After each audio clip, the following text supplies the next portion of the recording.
Welcome to the London Acoustic Guitar Show. I'm Chris Difford from Squeeze. And I am Glenn Tilbrook.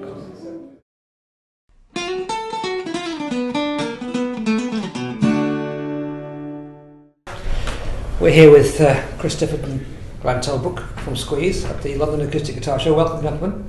Thank you. And an excellent set you just played. Really enjoyed that. I have to say, I noticed some pretty fancy guitar work going on there from you. Have you always played that, or have you had to step it up for your duo shows?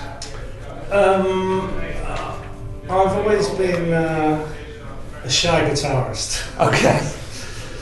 So I didn't really play a lot on the Squeeze records, and most of them. And I think that where I did play, I wanted to make it count, and not just play, because my playing really is sort of derives from blues influence, and we don't really do blues, so it's a bit weird. Country hybrid, very influenced by Albert Lee.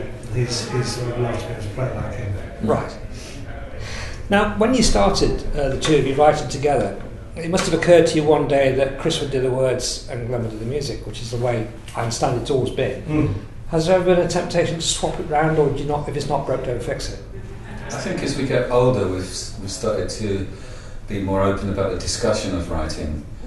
I think there was a big turning point when we both started making solo albums, and Glenn became a lyricist in his own right. So now when we work together, we collaborate a little bit more on that. We come more towards the middle. But for many years, it was almost an unsaid, that the lyric would arrive and then the music would be written, and that's a fantastic way to work, because there's such a thrill in hearing the finished song. Yes. So you write your words, but you've got no idea what it's going to sound like. Yeah, it's absolutely brilliant.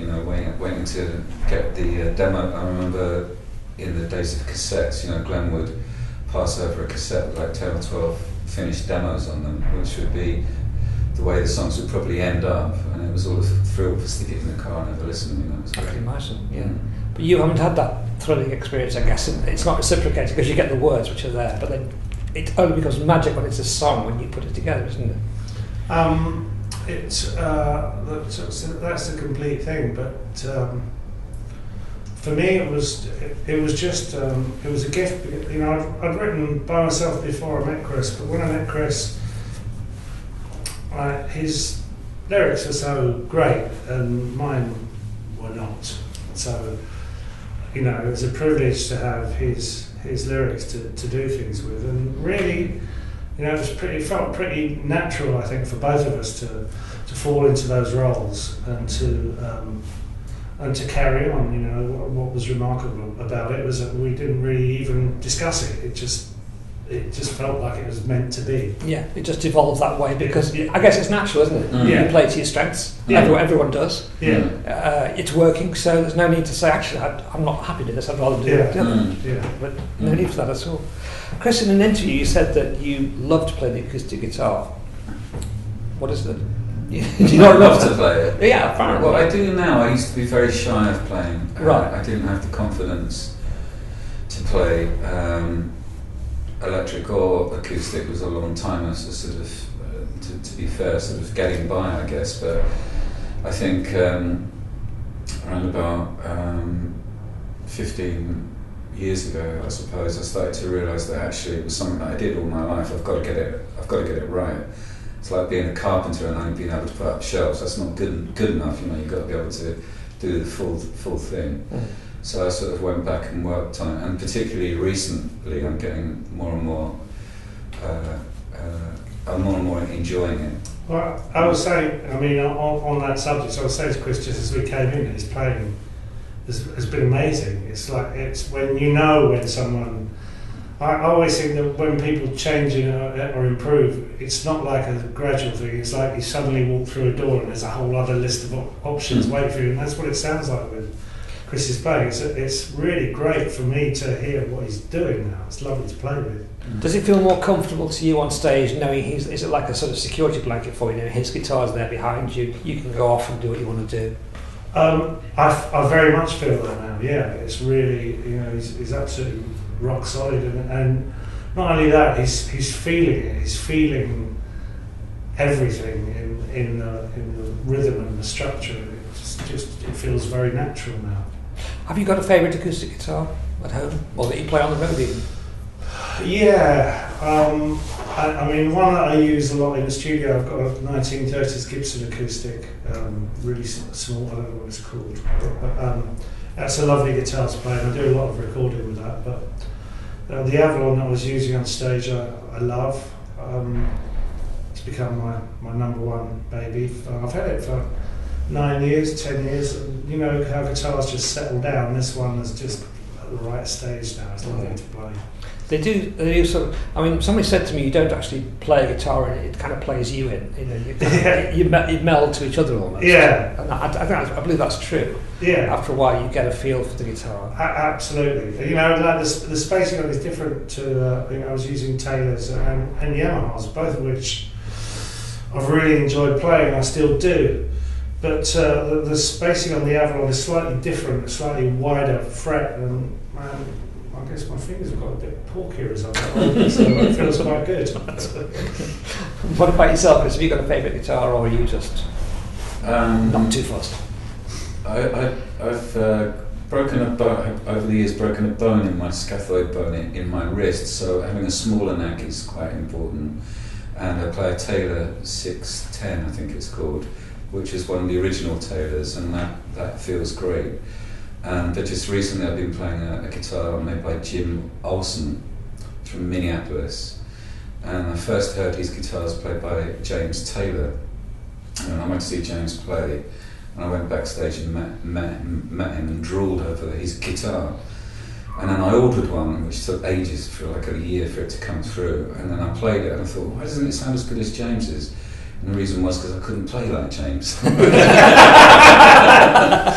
Yeah. So it took a while, and now I'm watching his videos online. He has these tutorials that you can watch of him playing, you know, all of his songs, the hits, and you can watch him play. I guess it's a similar thing. If you sat in Jensen Button's car, you'd think, well, I'm in the car, why aren't I going around the track as fast as Jensen Button does? Because you're not Jensen Button. Unfortunately, the realisation that sounds sweet, though. It sounds sweet. The realisation comes home bit by bit. So, Chris has described you in an interview again as a very correct player. Do you understand what he means by that? Correct. No, I don't. I don't know what that means. Well, perhaps you'll explain it to you. Well, I guess I would have meant that there aren't any bum notes. You know, it's extraordinary listening to Glenn play. And in fact, I was remembering, you know, years ago we used to rehearse in a place called Woodwolf in Greenwich. And we used to extend the songs beyond belief, you know, just to try and get a feel for how the song would play. And Glenn would often play for ages, and you know, that's a talent that you can't really see in a song because the song is so short. There's no room for that.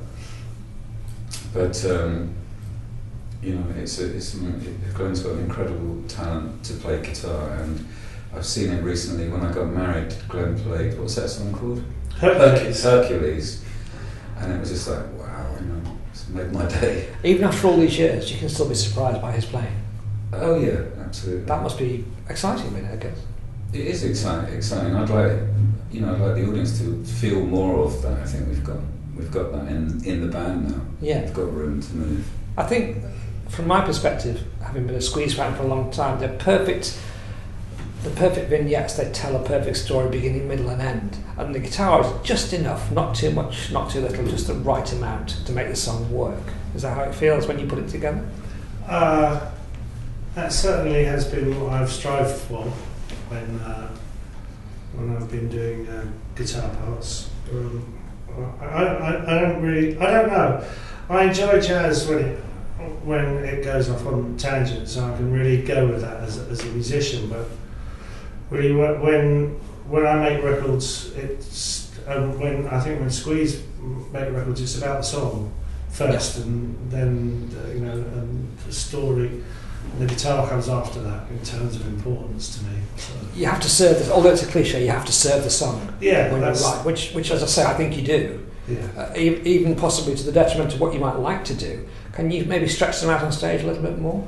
Yeah, I think you I'm played doing that now. Yeah, well, I noticed, as I say, so the hits were there, but the guitar parts were a lot more. Still the same amount of time. They fitted in the middle eight, but there was a little bit more flash and pizzazz there than the recorded version. I just enjoy myself. Yeah, and everybody else does as well. That's what it's all about. I've always thought there's something very special about a blend of your voices. Yours is very light, and Chris's is quite heavy. Did you realise that straight away when you started playing and singing together? Did it hit you, the mix between you? It wasn't for a while that we started singing together, and songs like "Take Me On Yours," obviously, was the beginning, I suppose, in recording in terms of us singing together. It became a bit of a signature for us, and it is a great sound. It is a great sound. Not a lot of bands have that I can think of, and when other bands do it, it sounds like us. That's that's exactly. You've nailed it. Yeah. It's identifiable as you, Yeah. and everybody else is a pale copy. Yeah. So that must be satisfying again to feel you've actually created a sound that is instantly yours, and it can only be yours. Yeah. So, seeing the impact of the internet, which being of a certain age, which we all are, unfortunately we grew up without it, are you jealous of the access that musicians have now to put stuff out on the web and get it out in the world just with a click? I mean, you had to flog round venues from here to Wazoo to get your music out there. Well, I saw something the other day that really upset me in a way, because I was watching the Apple streaming of the new phone and the watch thing, and I always watch those things just to see what they've been cooking up. And then they did this weird thing at the end where U2 come on and give away their album, and I just thought, that is it, that's the icing on the cake. They've given away an album, but what are they telling people by doing that? They're saying music is for free, which makes it harder for younger people to come up the ladder. And then when I thought, well, I'm going to go and have a listen to this. So I listened to it, and then I realised why they gave it away.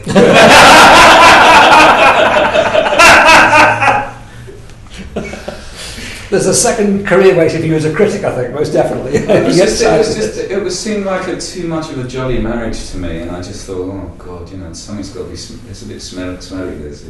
Yeah, it is a fact, though. Unfortunately, people grow up with the expectation these days that music is free, because to a lot of people it is, with the ability to download it free of charge. But for musicians, it is your living.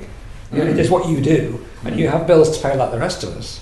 So I do wonder how people go on with that. That's true, but there have been, if you're in the horse and cart business and someone come up with cars, you might find your sales drop because the technology changes. It is, of course, as a musician, one would wish that everyone bought everything, but the reality is that it's so much more fractured these days. There are certain parts of the access. I'm a big fan of Spotify. That access to music is great. The lack of knowledge about who's doing what and who wrote and who produced. I like all that stuff.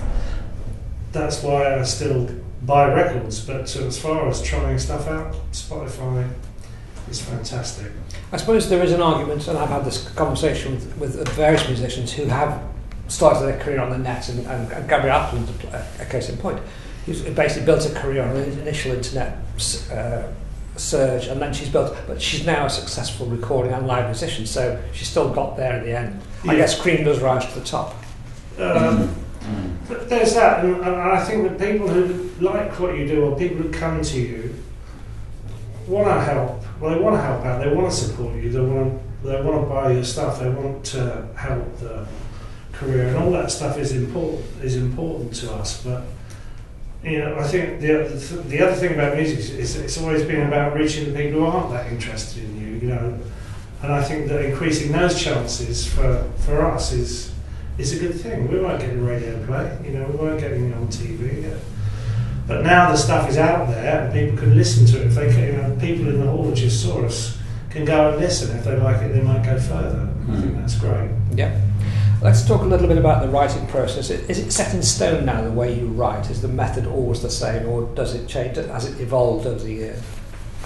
The formula is pretty much the same. If we've got a project to work towards, like a new Squeeze album whatever else we're working on, you know, I'll go away and have a think about the lyrics and present them to Glenn in a folder, and then in a few weeks' time some of the songs will start coming through.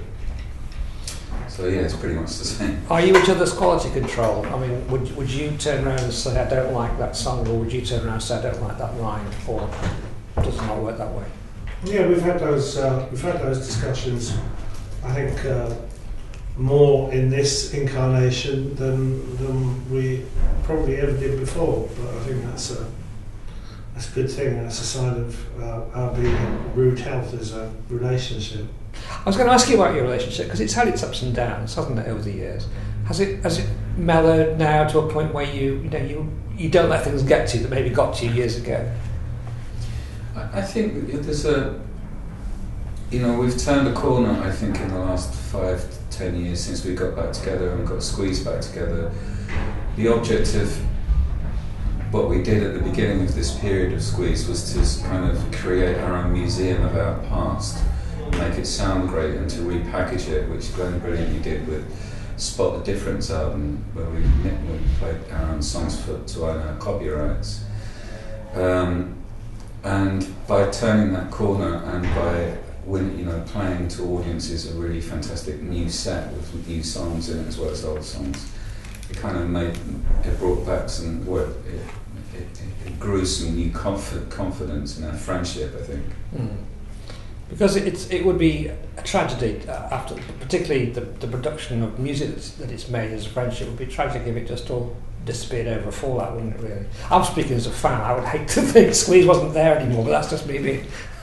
It's different for you. You have to actually live with it on a daily basis, but it would be a shame, wouldn't it, if you weren't there, I think. Oh, I hope so, yeah. I mean, yeah. It would be odd. But, I see it in so many other bands where people fail to communicate and the courage disappears, and you can hear it in the songs when older bands go on the road and you don't get that passion.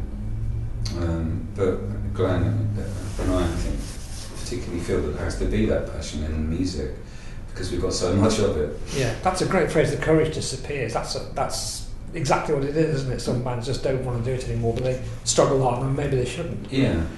Which, I mean, to an extent you did. You stopped, and then when it was right, you started up again. That's, I guess there's no amount of courage involved in that, really, to get it back together and make it work again. Mm. Do you ever look back, or do you just look forward? Because, I mean, people are obviously nostalgic about the hits that they grew up with. I'm one of them. But you're in the business of creating new music, so are you always looking forward, or do you look back a bit? We look back when we're on stage, or in a duo, or with Squeeze. There's a good deal of looking back at the moment. We're in the business right now of creating our future, and I love and honour and respect our past, and I really mean that properly. But that won't sustain us in terms of momentum. We need to always generate our own momentum to move forward. Otherwise, the whole thing becomes stale. Yeah, I remember seeing Elton John once on stage, and he said, "I'm going to play a new song now." There was a sort of frisson through the crowd that people went, oh. And he said, "Well, yeah, I know, but if I don't play it, it's never going to get played." Yes. Well, that's a musician talking, and that's a fair point, isn't it? Yeah. The only reason why your songs are popular is because they were new once, and nobody knew them. You've got to get them out there. Yeah, I remember very bravely you went on stage at Wembley and played the whole of Captain Fantastic from beginning to end in front of 70,000 people. Right. No one had ever heard a note of it. I mean, extraordinary courage, I think, there. I can imagine if you're Elton John, you could do that. I think, but when Neil Young does it and plays all his B-sides and sort of his more obscure background, it's a little less of an enjoyable experience. But I know, because I went to see him recently. I said, "What's Neil Young like?" "Oh God, it was awful." Oh no! Because he played really. But he's brave, isn't he? Well, he is. He doesn't compromise. He does what he wants to do, and if you're there and you like it, that's great. If you're not, well, that's okay too. That's the way he works. And I think what he's doing with Pono is brilliant as well. Right. It's just extraordinary. It is pushing forward again. Yeah. You can't sit back on a body of work for the rest of your life and say, "I did that. That's it. I'll stop." As a musician, you evolve, you move. It's what you do, isn't it? Yes. Yeah. Have you ever had writer's block, either lyrically or musically? Yes. Really? Yeah. I think it happened one specific time for me, sort of around about the time we got massive in the States. I think for me, our writing had a 2 or 3 year period where we weren't doing that much, and certainly I felt like success made us complacent in some way, and it affected the way that we worked. I think we got a little bit too pleased with ourselves. It's hard to see. This is my retrospective judgment. At the time, it just didn't feel right. Yeah, that's honest, an honest appraisal, as you say, looking back. Was it scary though at the time? Did you think, well, what happens if it doesn't come back? Or did you think it was more? I've had a few scary moments like that, but now I think it's the thing about writing is it's one of those natural things to do. It doesn't mean that it'll be easy, and it doesn't mean that you won't have really frustrating periods, but it's like walking. You don't forget how to do it, but you do forget how hard it is sometimes. Not all the best stuff comes, a lot of great stuff comes from a single idea or a single moment that you grab hold of and expand. And some other ideas come very slowly through torturous work and revising and doing that, and at the end of it you can stand back and say that's right. Yeah. That's right, and it took work to get that right, but that's the way it is sometimes. There's no one method of doing it. That's the thing that I always know about writing, is it can be easy or hard. The result can be the same, can be great or rubbish. But only you know what struggle, or conversely how easy it was to get something. And how many doors you have to walk through in order to arrive in the right room. So when Chris was having this period, obviously the song starts because you produce lyrics, and then you take them to him, and suddenly nothing's happening. Did you start to panic and worry and think, maybe we've come to a brick wall here? No, I didn't. Did you just know he'd get over it? Well, I know that some songs take longer than others, and there's plenty of time. There's no rush, particularly now. You have to produce what you can produce in that space and time. And if there isn't anything, then you just go back again. Yeah. At a later time. I do remember I said to you when we met a couple of years ago, I asked you about writer's block, and you said to me, "I'm just going to have some cheese on toast and come back to it." That's it. And then it cheese on toast and a cup of tea. That's it. Sort of way, because it just takes you, or walk out of the room and come back in, because your mind is in the room, your spirit's in the room. If it's stuck, it's like you're standing in concrete. But if you have to physically leave the room and then physically come back in, I believe that it shifts. Did you find that true as well?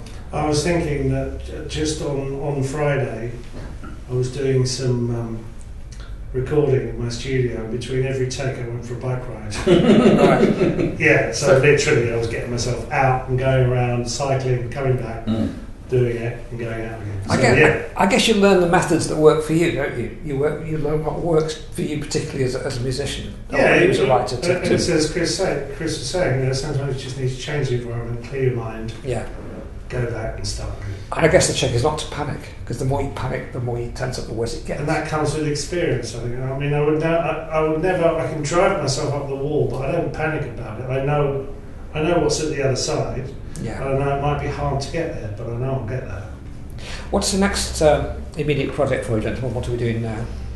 We're working on a new album, and it's inspired and it's based on a TV show written by Danny Baker and Jeff Pope, and it's from his book Going to Sea in a Sieve, but we've retitled it Cradle to the Grave. Right. And it's being shot next March, April and May, and then it will be on the air in October of next year. Right, so you're writing the music for that now. Yeah. Is that doing songs, whole songs? Oh right, okay. Yeah. So will it be like vignettes of songs in it as it goes along? I think our role is to be alongside the story and not actually in it. Okay. So will you release that as a parallel album as well? Yeah. Excellent. Yeah. So that's next March 2015. Well, the album will come out in October, November, along with the TV show, and then we've got coincidentally a tour to support that. Right, so we'll be on the ball. Excellent. Onwards and upwards, still making it. Yeah. Fantastic, gentlemen. Thank you very much. It's been a great pleasure. Thank you very much.